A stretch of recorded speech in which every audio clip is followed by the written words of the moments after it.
Acabamos de ouvir um milagre, dos grandes milagres que Jesus fez, da cura de 10 leprosos.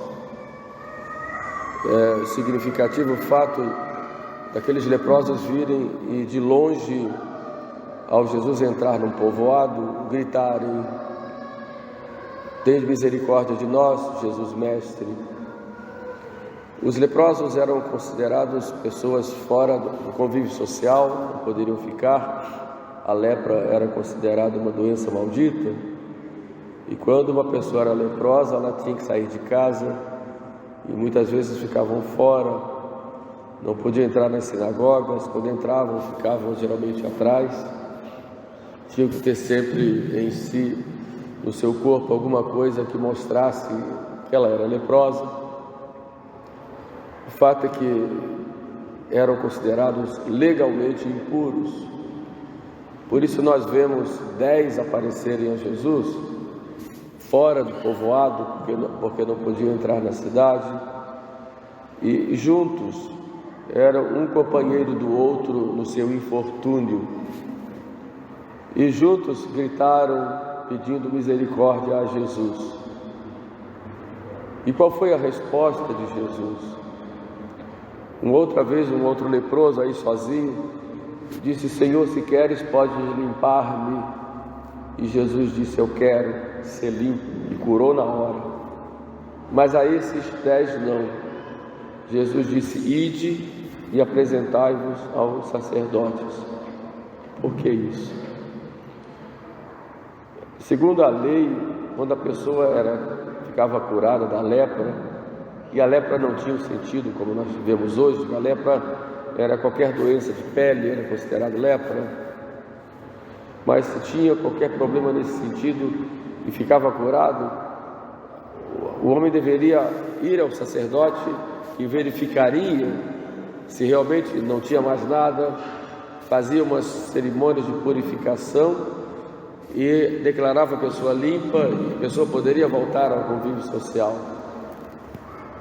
E é interessante que Jesus disse: "Ide e apresentai-vos aos sacerdotes", mesmo antes deles estarem curados. E a confiança deles na palavra de Jesus foi tal que, mesmo sem a cura, eles confiaram e foram aos sacerdotes, e no caminho é que ficaram curados. Alguns autores muito antigos acomodam esse texto comparando a lepra ao pecado. Não existe doença maior do que o pecado. O pecado, que é uma discrepância da própria vida humana, que Deus nos criou com o seu amor, infundiu em nós, em Adão, a graça santificante, tornou participante da sua própria vida, da vida divina, e o pecado causou essa separação do homem de Deus e deixou muitas consequências ruins na nossa vida e na vida da sociedade, na vida da humanidade. Essa é a grande lepra contra a qual nós temos que lutar. Essa é a grande doença que todos nós carregamos no dia a dia. É a lepra do pecado. E quando Jesus diz: "Ide e apresentai-vos aos sacerdotes", é que quando nós estamos atingidos por essa doença da lepra do pecado, nós temos que ir ao sacerdote, ou seja, ir à igreja para nos curar. Quando nós fomos batizados, nós fomos curados, nascemos de novo. O batismo nos apagou todo o pecado original e o pecado atual, se o tínhamos. Porém, devido à nossa concupiscência, ao nosso desregramento, quantas vezes nós caímos? E para nos curar dessas quedas, Cristo instituiu um outro sacramento, que é chamado de sacramento da penitência, porque temos que nos penitenciar para recebê-lo. Sacramento da reconciliação, porque nós nos reconciliamos com Deus por Ele, ou o sacramento da confissão, porque o seu momento principal é quando nós, arrependidos, nós nos confessamos dos nossos pecados. O que faz esse sacramento? Jesus Cristo foi quem instituiu, logo depois da ressurreição, quando Ele aparece pela primeira vez aos apóstolos e sopra sobre eles e lhes diz: a paz esteja convosco. Como o Pai me enviou, eu também vos envio. Recebei o Espírito Santo. A todos aqueles a quem perdoardes os pecados, serão perdoados, e a todos aqueles a quem os retiverdes, serão retidos. Jesus Cristo dá aos apóstolos e à igreja o poder dele próprio. Como o Pai me enviou, eu vos envio. O Pai me enviou para salvar, eu vos envio para salvar. O Pai me enviou para reconciliar o homem com Ele, eu vos envio para a reconciliação. O Pai me enviou para perdoar os pecados, eu vos envio para perdoar os pecados. A todos aqueles a quem perdoaste os pecados, serão perdoados.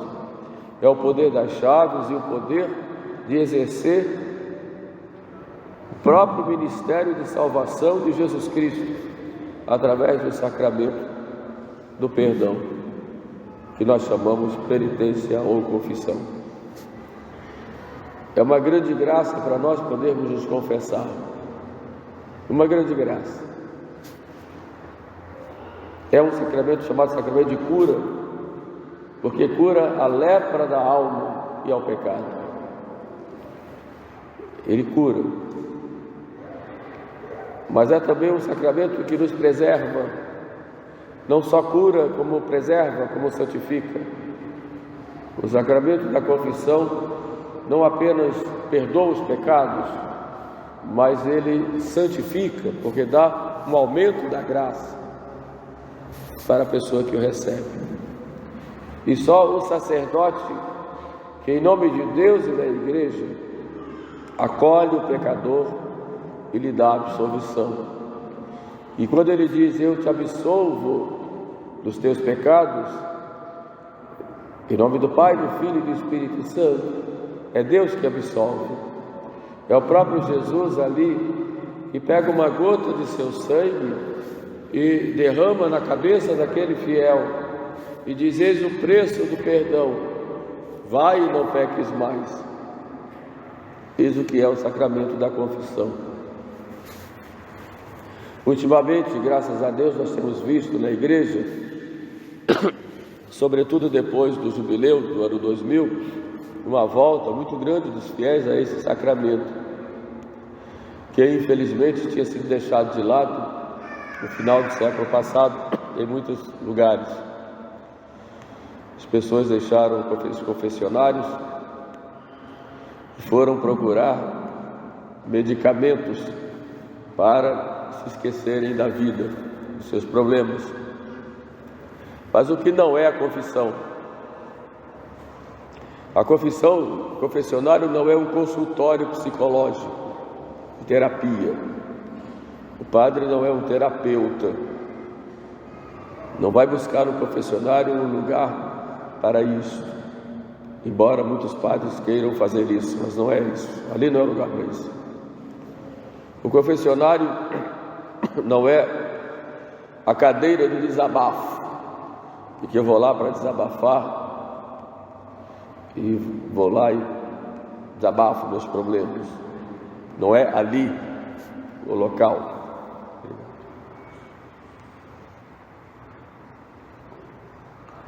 O confessionário não é um lugar de ficar comentando coisas dos outros e falar os pecados dos outros lá e reclamar da vida. Não é para isso. O confessionário é um local onde Cristo, bom pastor, nos acolhe como ovelhas feridas para nos alentar, nos dar o remédio e nos curar.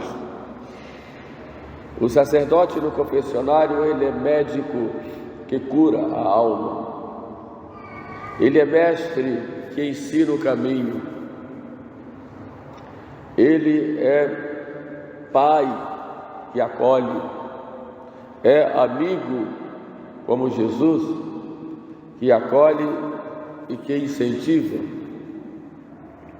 E ele é juiz que julga, absolvendo aquele que está ali arrependido, reconhecendo seus pecados e confessando. Eis o que é o confessionário. É um hospital onde tem um médico que cura a minha alma, é um tribunal que me absolve dos meus pecados e é uma escola onde eu aprendo com Jesus a me santificar. Mas é preciso se confessar bem. E o que é necessário para fazer uma boa confissão?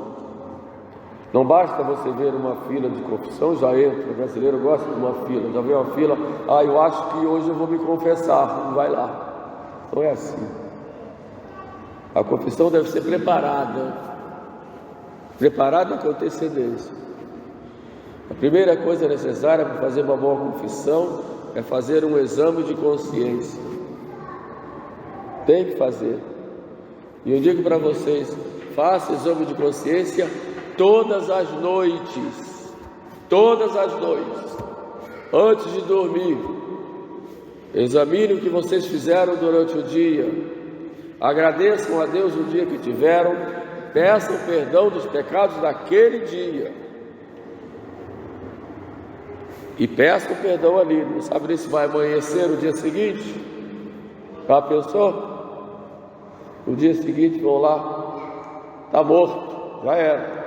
Peça perdão ali. E isso acontece. Então, por favor, faça exame de consciência à noite. Mas para a confissão é necessário antes fazer esse exame. Quando foi que eu me confessei a última vez?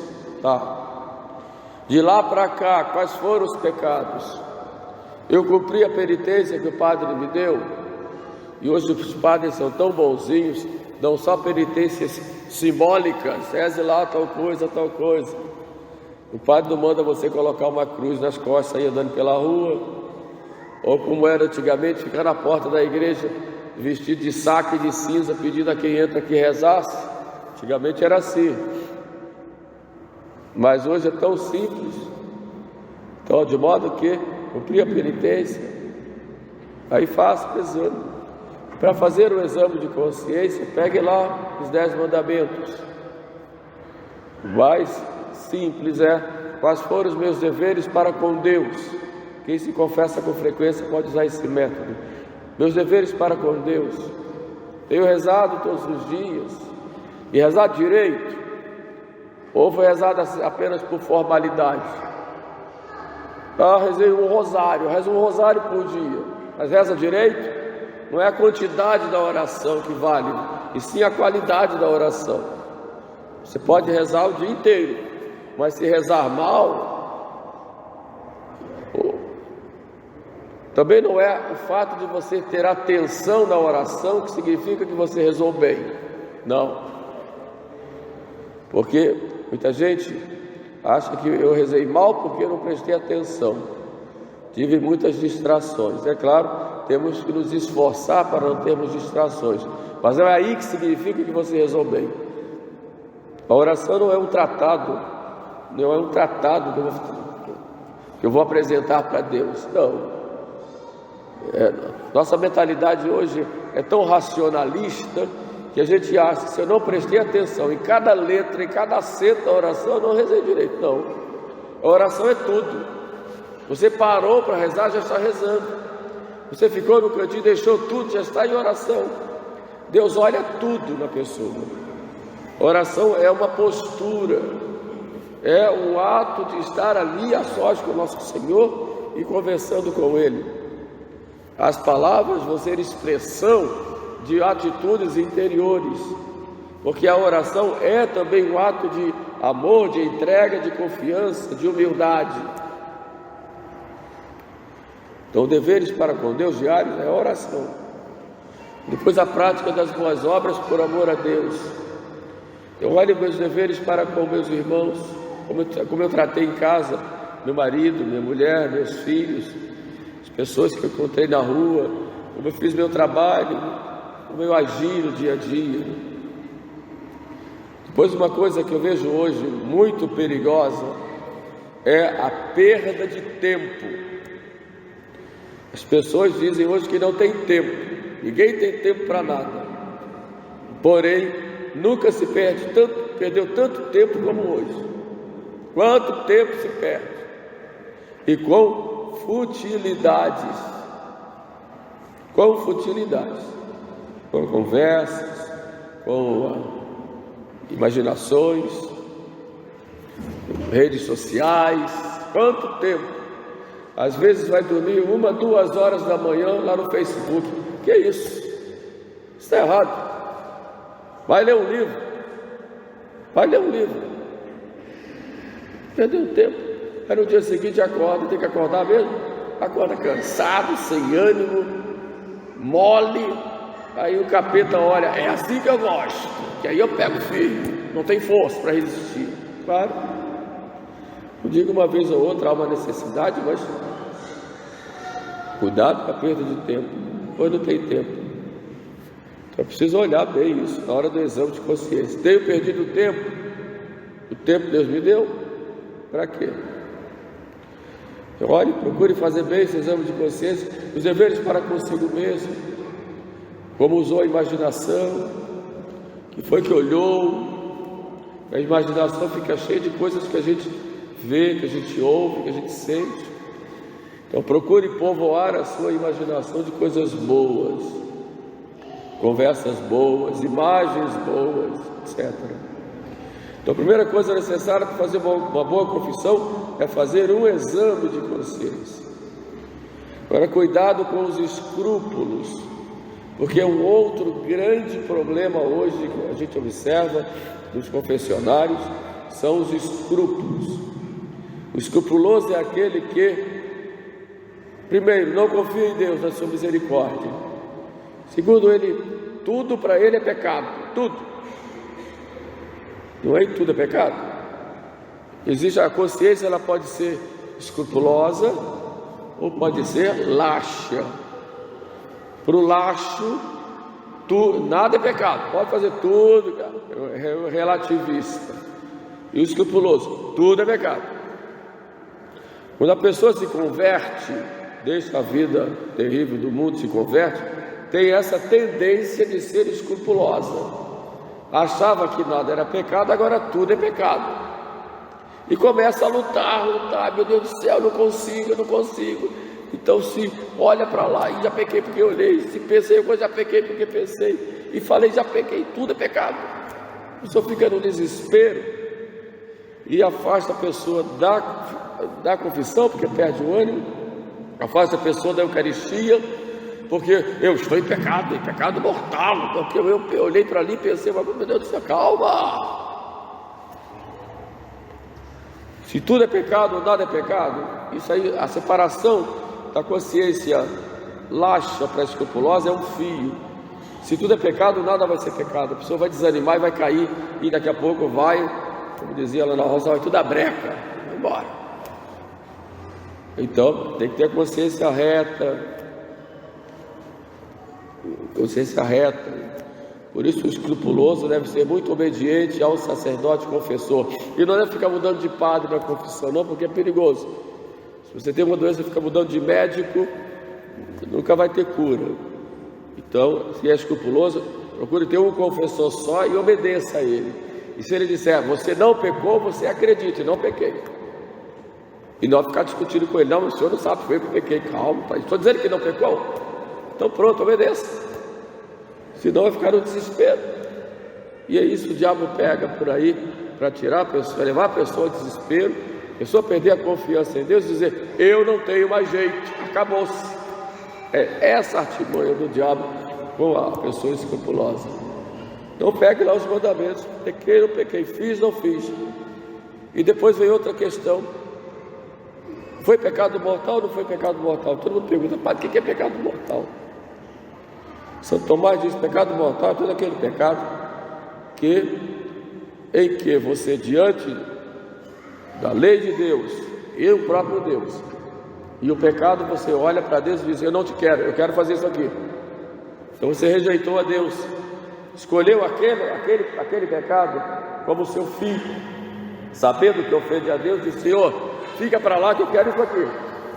Então você pecou. Isso é pecado mortal. Quando você, em matéria grave, é claro, e é grave sempre isso, quando você, entre Deus e o pecado, você rejeita a Deus como seu fim e escolhe a criatura ou aquilo que é próprio da criatura como seu filho. Entendeu? Isso é grave. Agora, se você tem uma matéria grave, pega lá os mandamentos da lei de Deus, matéria grave, e você tem consciência de que aquilo é grave, tem consciência de que aquilo é pecado, é o conhecimento, e você quer pecar e livremente escolhe pecar, aí sim você cometeu um pecado mortal. Então, para haver pecado mortal são necessárias três coisas: matéria grave, conhecimento de que é pecado e que é grave, e consentimento. E se a pessoa chega e diz: eu não sei se pequei mortalmente, os moralistas tradicionais dizem: então você não pecou mortalmente, porque se pecaria se tivesse plena consciência de que aquilo é grave. Entendeu? O pecado venial, ele nos afasta do caminho de Deus, mas nos faz um desvio. Esse é venial, pecado leve, mas não me tira o fim último. Você, quando peca, você não deixa de amar a Deus, diminui esse amor, mas não deixa de amar, continua amando. Mas no pecado mortal ou grave, não, você deixa de amar a Deus e ama a criatura, deixando Deus de lado naquela escolha que você faz ali naquele momento. Pecado mortal se perdoa quando há um arrependimento sincero, com firme propósito de emenda, e depois você se propõe a confessar o mais rápido possível. E se você se arrepende por amor a Deus, Deus já te dá o perdão ali, contanto que você procure o confessionário voando. Vai lá. Pecado venial não precisa da confissão, basta um ato de contrição, basta o benzer-se com água benta, basta o confite que nós rezamos na missa, já perdoa os pecados veniais. Não precisa a confissão, embora a confissão dê um aumento da graça, mas o pecado venial, que se chama venial, se perdoa mais facilmente, o mortal não. Então, depois desse exame de consciência, você tem que sentir a dor de ter ofendido a nosso Senhor. Tem que ter um arrependimento sincero, não banal. Não vá buscar um confessionário apenas por causa do sentimento de culpa que você tem.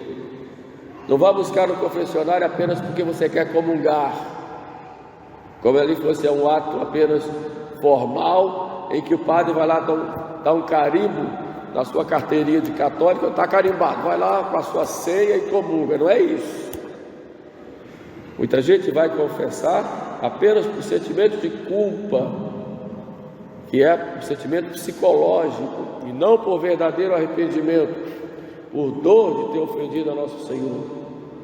O sentimento de culpa é humano, a dor de ter o arrependimento, ele é divino, porque Deus é que infunde a graça na pessoa, é obra da graça.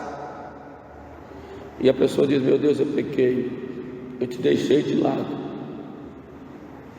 eu sinto dor aqui dentro de mim de ter te ofendido, isso me incomoda, mas não é porque me incomoda,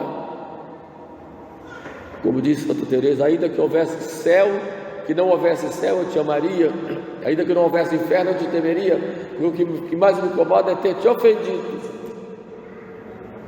Isso é dor. E se você olha para trás e diz: se eu voltasse atrás eu não faria de novo, Senhor, não faria de novo, porque eu te amo. Isso é dor. Então aí sim você procura o confessionário, e o padre lá em nome de Jesus e da igreja, vai dar o perdão. E por que tem que buscar o confessionário? Porque o teu pecado foi fruto do teu orgulho. Então é preciso ir lá e se ajoelhar diante de um homem. Tem que se humilhar. Foi fruto do teu orgulho. O teu pecado foi fruto de uma falta de vida de penitência. Vai lá e se ajoelha e chorando pede perdão. A tua penitência já começa ali. O teu pecado foi uma morte. Então vai lá e se abaixe e morra ali no confessionário, o homem velho, para quando o padre disser vai em paz, você ressuscitou para uma nova vida. Por isso vá ao confessionário com compromisso de lutar e se esforçar para não cair de novo. Não banalize a confissão, não banalize. Vá lá porque você quer realmente a cura da sua lepra, e vai ser curada. E Deus vai curar. E aí, saindo aí, depois de confessar todos os pecados, você já está perdoado ali pela boca do sacerdote, e você vai então se alegrar, pular de alegria, porque tem o perdão.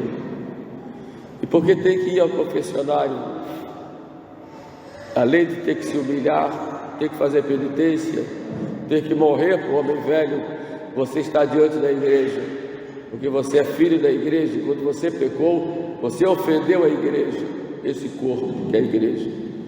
Então a igreja é que tem que declarar lá que você está perdoado. E o padre ali, ele representa a igreja. Por isso, para atender confissão, o padre tem que ter a faculdade, embora tenha o poder, ele só pode exercer se ele tiver a faculdade dada pelo bispo, senão não pode atender confissão. Exatamente porque ali ele representa a igreja. E a igreja, ele recebe essa missão oficial da igreja. Depois vai fazer a penitência, cheio de alegria, e procure fazer seu programa de vida de modo que não deixe entrar oportunidades e ocasiões para cair de novo. E se cair de novo, não tenha vergonha, volte e confesse. Ter vergonha é bom. Padre, eu estou com vergonha de confessar. Maravilha. Pior se eu tivesse sem vergonha. Tem vergonha de não ter feito isso. Não, tem que ter vergonha mesmo. Já é uma penitência, vergonha.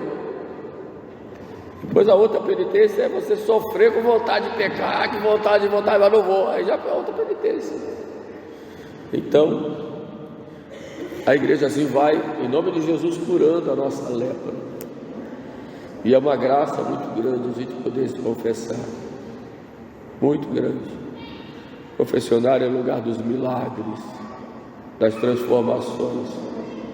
Então vamos aproveitar isso.